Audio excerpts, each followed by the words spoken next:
I gotta tell you, I felt. This is full disclosure. I felt awful about that to the next show. No. I love that. I loved it. I felt awful about it. I really did. I felt really bad from the moment I said it. I was like, "Ooh, that was too far." And then Ian called me the next morning. This is how bad it was. I didn't sleep that night about it. Oh, knock it off. See what I'm saying? Don't worry about it. See what I'm saying? Right? Don't worry about it, big dog. No. I'm saying, right? So what Ian called you and said? Not about that. Yeah, I'm gonna show you. I'm gonna tell you. Yeah, no. All right. Ian thought it was funny. Ian called to tell me he thought it was funny. Of course, yeah, of course. And I was like, nah, Ian.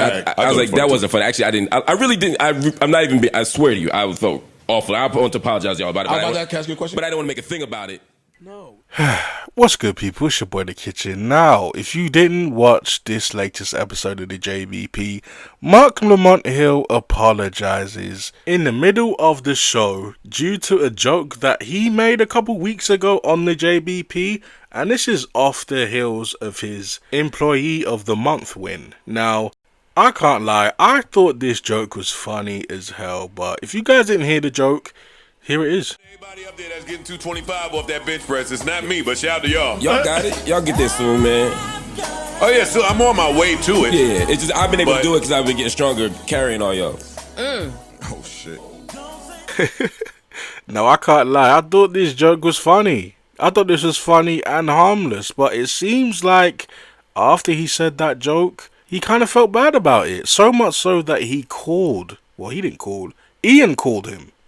Out of nowhere, behind the scenes. And Marc didn't really let us know what Ian said because he was cut off constantly, but just the mere fact that a phone call was made all about a little, I'd say funny comment, is kind of crazy. And it kind of shows that these guys are a little envious and are a little insecure by Marc Lamont Hill's arrival, since the guys always tend to bring up that little remark that Marc Lamont Hill made out of jokes. And I can't lie, I don't feel like these guys are taking it as such, because there is some truth to jokes. That's what everybody says. Not only that, these guys are feeling it from the fans, because a lot of the fans are saying Marc is one of the best additions to the pod.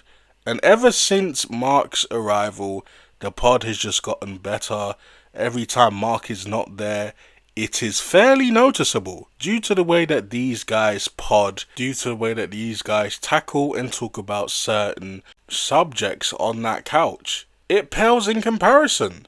Whenever Marc is there, he is concise, he knows what he's talking about, he watches the game tapes when he's away from the pod. That's one big thing.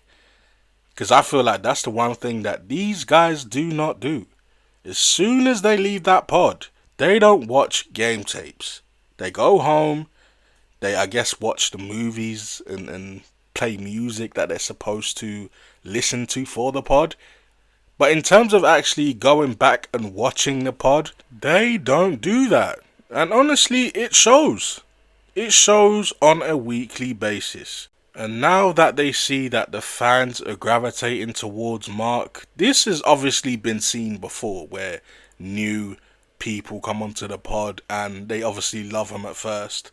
But then they start hating them and criticizing them for the things that they don't do. Because when Imani was coming to the pod every other week, people loved him. People loved him because he, quote unquote, kept it real with the co-hosts. He would have the infamous argument with Ish, because Ish would say that podcasting 2 times a week is twice as hard as a 9 to 5.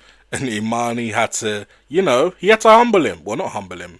He had to let him know that he's very privileged being on that couch. And all he has to do is talk shit with his friends. And he gets paid very, very handsomely for it. So Imani had to let him know, like, yo, chill. People work hard to make ends meet.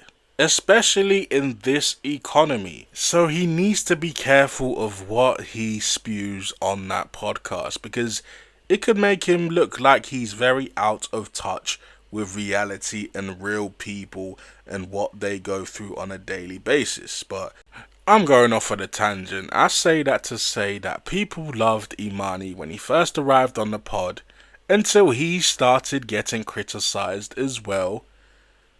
And now people don't like Imani. It was the same thing with Melissa Ford. People loved that a female was on the pod. People love that other women can relate to her when they're watching, but then they started to dislike Melissa Ford as well. Shit, they even did the same for Flip. They loved Flip's arrival because he was just so sporadic and loud and full of jokes until they didn't like that anymore. They were tired of Flip always being hype. They were tired of Flip always talking about his contractual issues with Joe and Ian. They got tired of Flip. And now they love Marc. And it seems like they're not really turning on Marc. They still love Marc. And it's been, what, 6 months. They still love him. And these guys, I feel like they have a problem with that. They're just waiting for the tide to turn. And it's not really turning. But maybe I'm wrong in this situation. How do you guys feel? Do you guys feel like Ian calling Marc about the comment he made on the pod was necessary? Do you guys feel like Ian should just mind his business? Just be the guy behind the scenes. There's no need to police these guys on how to pod. Let them do them. Or do you guys feel like it was necessary? Do you guys feel like Marc is a little too confident for your liking? He should humble himself because he hasn't even been there for a year and he's already talking big shit. But hey, like I said, let me know how you guys feel. Till next time, it's your boy The Kitchen. Deuces. Oh yeah, so I'm on my way to it. Yeah, it's just I've been able to do it because I've been getting stronger carrying all y'all. Oh shit.